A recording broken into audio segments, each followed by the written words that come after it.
Good morning, students. Now I am going to discuss some more questions about area under the curve.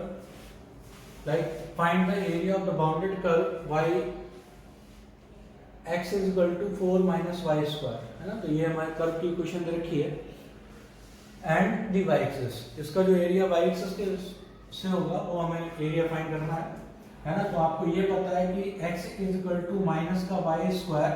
ये जो हमारा curve होता है, ये कर्व किस तरह से होता है, y square equal to x होता है. तो आपका कितना हो गया, इस तरफ होता है ना. ये किसका कर्व होता है कि y square is equal to ये x या 4x, इस तरह का कर्व. ठीक है. और y square is equal to minus x है, तो वो कर्व हमारा कुछ इस तरह से होगा. y square is equal to minus x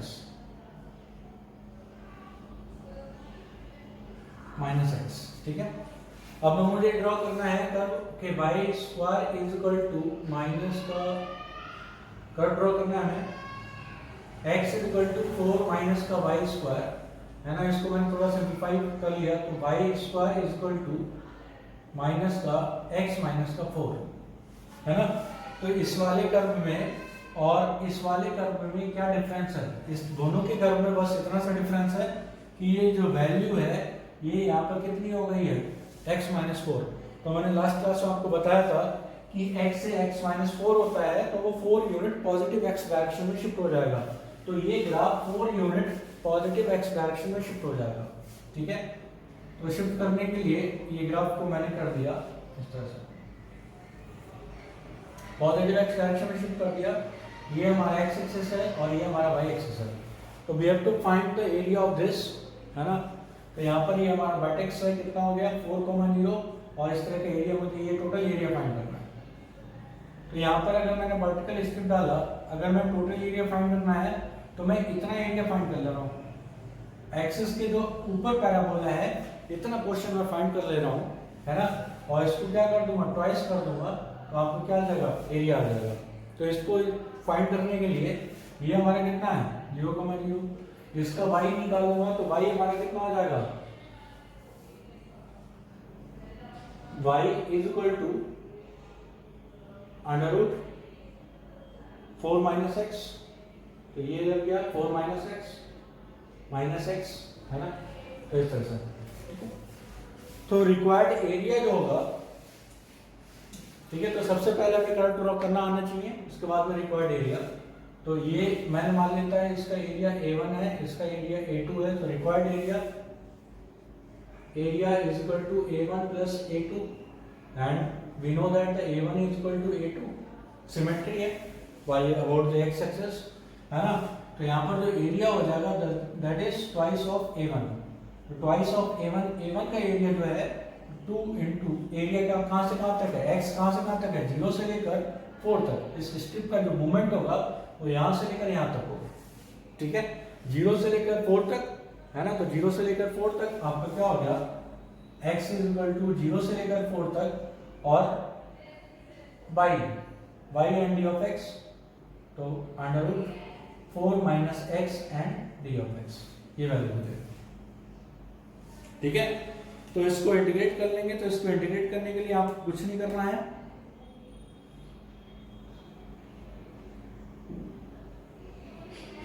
ठीक है. तो इंटीग्रेट नॉर्मली जैसे इंटीग्रेट करते हैं वैसे ही आप इसको इंटीग्रेट कर लेंगे. तो this value becomes 2 and 4 minus x का इंटीग्रेशन, अंडर रूट एक्स का इंटीग्रेशन कितना हो जाता है, 4 माइनस एक्स की पावर 3/2 अपॉन 3/2. और 4 माइनस एक्स का डिफरेंशिएशन होगा तो -1, क्योंकि यहाँ पर x नहीं है. लिमिट कितनी है, x की जगह 4 माइनस एक्स है, तो उसका डिफरेंशिएशन अपॉन डिनोमिनेटर में होगा. तो यहाँ पर हो गया 0 से लेकर 4 तक, तो वैल्यू हो गई ट्वाइस ऑफ. ठीक है. इसको थोड़ा अरेंज कर दिया तो ये हो गया -2/3 और 4 माइनस एक्स पावर 3/2. ठीक है. वैल्यू कैलकुलेट कर ली, 2 into upper limit minus lower limit 0 से लेकर 4 तक. तो 0 जब ये 4 पुट करेंगे तो -2/3, 4 पुट करेंगे तो 4 माइनस का 4 3/2 माइनस, अब 0 पुट करेंगे तो यहाँ पर हो जाएगा -2/3 4 माइनस 0 3/2। ठीक है, तो ये माइनस माइनस प्लस हो गया, तो 2 इंटू ये 4 की पावर 2, ये 2 हो जाएगा 2 की पावर 3 8, तो ये वैल्यू 8 हो जाएगी, है ना। तो 2/3 इंटू 8, है ना। तो ये वैल्यू आपकी कैलकुलेट कर लेंगे, तो ये 32/3 स्क्वायर यूनिट, ये लिखना कंपल्सरी है ना। तो इस तरह से ये एरिया हमारा इस तरह से निकल के आ गया। Similarly now the next question, we have to find the area bounded by the region y is equal to sin x and x is equal to 0 at x is equal to 2 pi। तो sin x का area मुझे x is equal to 0 और x is equal to 2 pi में area find करना है। तो area find करने के लिए we have to draw तो y is equal to sin x, तो sin x टर्म हमारा क्या हो गया, कुछ इस तरह से होता है ना। तो थोड़ा सा यहाँ पर ठीक है, तो ये हमारा x हो गया और ये क्या है y एक्सिस।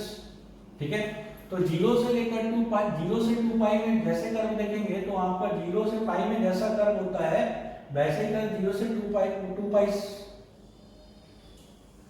ठीक है, तो जैसा कर्व हमारा 0 से पाई में होता है सिमिलरली वैसे ही कर्व 0 से 2 पाई में होता है, लेकिन नीचे की तरफ डाउनवर्ड होता है, नेगेटिव होता है।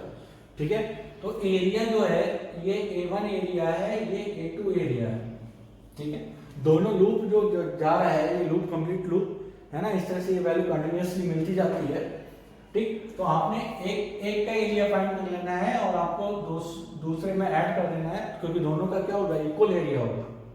ठीक है, अगर मैं ये वैल्यू निकालता हूं तो वैल्यू निकालने के लिए हमको क्या होगा कि area A is equal to A1 plus A2 and A1 is equal to A2, है ना। ये जो एरिया जैसे लास्ट क्वेश्चन में था कि A1 equal to A2 है, सिमिलरली यहाँ पर भी A1 equal to A2 है, लेकिन वो सिमेट्री नहीं है ना। लेकिन आपको ये पता होना चाहिए कि ये क्या इक्वल एरिया देता है, वेरिएबल सेम रहता है। तो यहाँ पर मैंने दिखा कि A1 equal to A2, तो एरिया जो होगा वो क्या हो जाएगा, ट्वाइस ऑफ A1, है ना। 0 से पाई में जितना एरिया होगा वही पाई से 2 पाई में एरिया होगा। ठीक है, तो मैंने 0 से पाई वाला एरिया निकाल देना है, तो 0 से पाई में आपको ये एरिया कैलकुलेट करने के लिए आपने क्या करा है, वर्टिकल स्ट्रिप डाली। वर्टिकल स्ट्रिप का हो गया upper portion y equal to sin x पर है, तो ये कर रहा है y equal to sin x, है ना। तो twice of x equal to कहां से कहां तक, यहां से लेके यहां तक का एरिया निकाल लेंगे, उसको डबल कर देंगे तो टोटल एरिया आ जाएगा। ठीक है, तो ये वैल्यू हमारी क्या होगी, 0 से लेकर पाई तक and sin of x and d of x। तो sin x का इंटीग्रेशन क्या हो जाएगा, माइनस का cos x, तो ट्वाइस ऑफ माइनस का cos x और एरिया 0 से लेकर पाई। ठीक है, तो ये वैल्यू आपकी कितनी होगी, माइनस का 2, यहाँ पर हो गया माइनस का cos पाई माइनस का cos 0। ठीक है, ये 2 माइनस का 1 माइनस का 1। ठीक है, अच्छा यहाँ पर cos पाई माइनस, अच्छा ये वाला माइनस बाहर निकाल लिया था। ठीक है, तो ये माइनस हो गया, यहाँ पर माइनस हट जाएगा। ठीक है, तो ये वैल्यू हमारी कितनी हो गई, माइनस की 2 ये वैल्यू, माइनस की 2 ये value, that is equal to 4, है ना। तो 4 हमारा टोटल एरिया आ जाएगा, यूनिट स्क्वायर यूनिट। ठीक है, तो एरिया अगर मैंने कहा ये वाला जो एरिया 4 है, तो इसका मतलब क्या होगा, 2 इसका एरिया है, 2 ये वाला एरिया है टोटल। ठीक है, तो अगर इसी तरह से बहुत सारे होते हैं तो क्या निकालना मुझे, ठीक है, 0 pi 2 pi 3 pi 4 pi 5 pi x and y। ठीक है, ये sin x का कर्व, मुझे एरिया फाइंड करना होता between x is equal to 0 and x is equal to 2 पाई।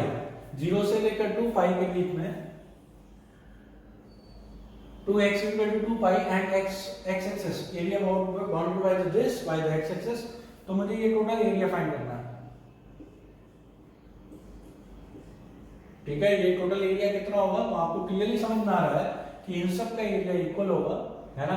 तो आपने क्या कर देना है कि ये कितना हो गया, अगर एक का एरिया कैलकुलेट करूंगा तो 1 2 3 4 5, तो यहाँ पर हो जाएगा 5 इंटू A1, तो यहाँ आपका आ जाएगा 5 इंटू ये जो वैल्यू आई है कितनी आई 2 आई, तो वैल्यू क्या हो जाएगी 10, तो 10 यूनिट स्क्वायर यूनिट इसका एरिया हो जाएगा। तो इसी तरह से हम कितने भी किसी लूप का एरिया फाइंड कर सकते हैं। सिर्फ ये cos x के लिए cos x के लिए नहीं होता है, cos x के लिए भी सेम होता है। cos x का हमारा कुछ इस तरह से ग्राफ है ना। अगर मुझे 0 से लेकर पाई अपॉन 2 तक के एरिया फाइंड करना है, तो 0 से पाई के एरिया 1 2 है, ये 2 एरिया, तो इतना 1 होगा, तो यहाँ पर 1 होगा। अगर मैं बात करता हूँ ये 1 होगा, ये 1 होगा, ठीक है। तो आपको डायरेक्टली वैल्यू पता होनी चाहिए कि ये वैल्यू अगर आपसे पूछी जा रही है ना, 0 से लेकर 3 पाई बाई 2, ये 3 पाई बाई 2 है, 3 पाई बाई 2 एंड एरिया ये आपको फाइंड करना है cos x dx, ठीक है। cos x फंक्शन का एरिया फाइंड करना है, कहां से कहां तक, 0 से लेकर 3 पाई बाई 2 तक, तो वो आपकी 3 वैल्यू निकल के आएगी, ठीक है। क्यों निकल के आएगी वो भी आपको समझा दिया गया है। इसी तरह से एक क्वेश्चन और मैं आपको डिस्कस करूंगा, तो इससे आपसे क्लियर हो जाएगा कि आपको जो एरिया फाइंड करना है तो किसका फाइंड करना है और कहां पर क्या क्या फाइंड करना है।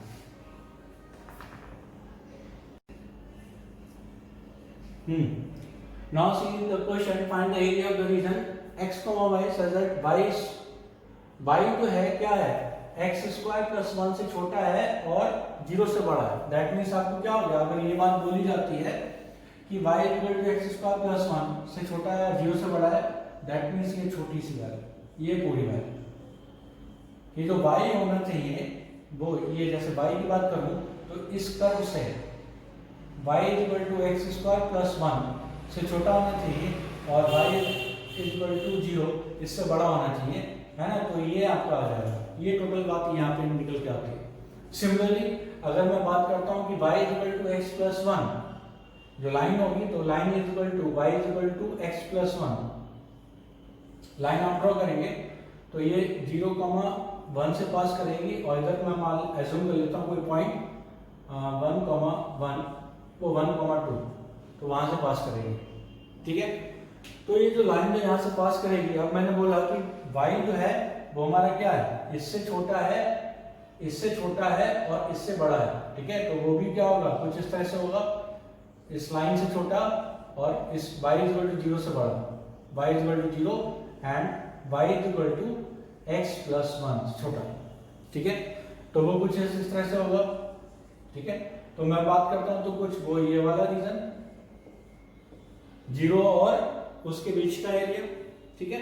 तो ये एरिया आपको फाइंड करना है कहां से कहां तक, when x is equal to 0 से लेकर x इज इक्वल टू 2 तक, ठीक है। तो ये अब इन दोनों को अगर मैंने कंबाइंड एक ही ग्राफ में ड्रॉ करना है, तो एक ही ग्राफ में ड्रॉ करने के लिए आपको ध्यान से देखना होगा कि y is equal to x square, तो ये वाला कर्व होता है y is equal to x square, और ये जो देखा y is equal to x square plus 1, y equal to x square है ना, तो y minus 1 equal to x square. तो इससे इसमें जो चेंज होता है वो चेंज ये है कि y से y माइनस 1 हो गया, ठीक है। इसीलिए मैंने एक यूनिट क्या कर दिया, प्लस की y डायरेक्शन में शिफ्ट कर दिया था, ठीक है, इस ग्राफ को ड्रॉ करने के लिए, ठीक। तो यहाँ पर आपको सारे कर्व एक ही ग्राफ में ड्रॉ करने हैं, तो बहुत ध्यान से देखना है कि कहां से कहां तक। अब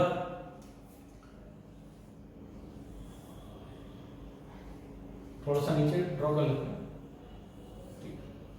अब जो ये एरिया है ये क्या है, this is y is equal to x square plus 1, y is equal to x square plus 1, ये हमारा एरिया है, पैराबोला है, ये मैंने ड्रॉ कर लिया। अब y is equal to x plus 1 draw करेंगे, तो y is equal to x plus 1, ये जो पॉइंट है 0,1, यहीं से वो लाइन पास होती हुई जाएगी, लाइन पास होगी तो वो लाइन कुछ इस तरह से जाएगी आपकी, ठीक है।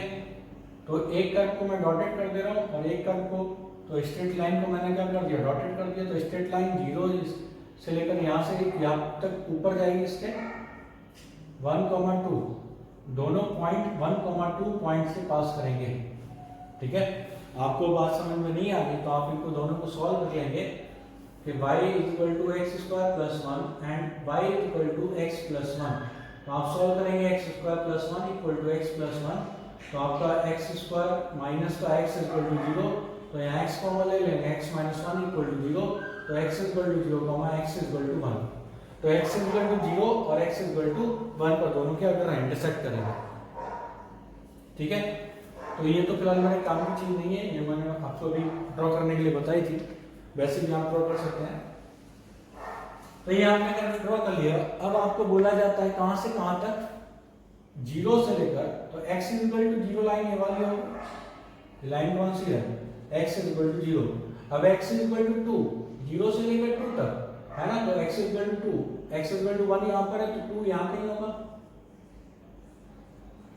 x। ठीक है, तो मुझे वो एरिया फाइंड करना है जो इनके नीचे हो। तो कहने का मतलब क्या है, अगर मैंने यहाँ पे देखिए इस एरिया को मैं दो पार्ट में डिवाइड करता हूँ, A1 एंड A2।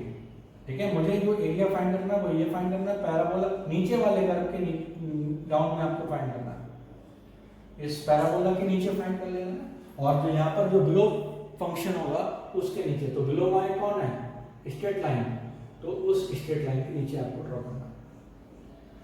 ठीक है, तो ये एरिया फाइंड करने के लिए आपने स्ट्रिप डाली, तो स्ट्रिप का जो अपर पोर्शन है ना, इस वाली स्ट्रिप का, और यहाँ पर जो हमने स्ट्रिप डाली इसका जो अपर पोर्शन है, आपको उनको थोड़ा ध्यान से देखना है। ठीक, आपको जो इस कर्व में डिफरेंस है क्या आ जाएगा कि x is equal to one के बाद में और वन के पहले है ना, जो अपर पोर्शन है स्ट्रिप का है ना, यहाँ पर आपका क्या पैराबोला पर है, कौन सा parabola, y is equal to x square plus one, और वन पॉइंट के बाद में, इस पॉइंट के बाद में ये जो स्ट्रिप है ये कहां से कहां तक, ये क्या आ गई, स्ट्रेट लाइन आ गई। कौन सी straight line, y is equal to x plus one आ गई। ठीक है, तो एरिया फाइंड करने के लिए आपको क्या होगा कि एरिया जो होगा, area is equal to A1 plus A2, required area, we have to calculate this area from x is equal to 0 to x is equal to 2, x is equal to 2 तक हमें कैलकुलेट करना। ठीक है, अब इसको आपको दो पार्ट में ब्रेक करना पड़ेगा, कहां से कहां तक, 0 से लेकर 1 तक d of x प्लस 1 से लेकर 2 तक एंड d of x। 0 से 1 में जो आपका अपर पोर्शन है that is curve x square plus 1, तो यहाँ पर आपका आ जाएगा x स्क्वायर प्लस 1 पैराबोला है, और 1 से 2 में ये स्ट्रिप के लिए आपकी स्ट्रेट लाइन है दैट इज x प्लस 1।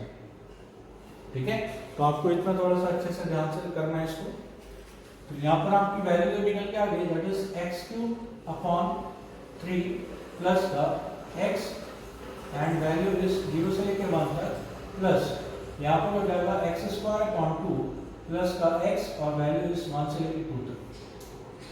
ठीक है, वैल्यू कैलकुलेट करेंगे तो वैल्यू हमारा कितना आ जाएगा, x³ अपॉन 3, 1 पुट करेंगे तो इज 1 अपॉन 3 प्लस का 1, 0 पुट करेंगे 0 ही रहेगा, प्लस यहाँ पर आ जाएगा 1 अपॉन 2 प्लस का 4, 2 पुट करेंगे तो 4 अपॉन 2 प्लस का 2 माइनस का 1 अपॉन 2 माइनस का 1।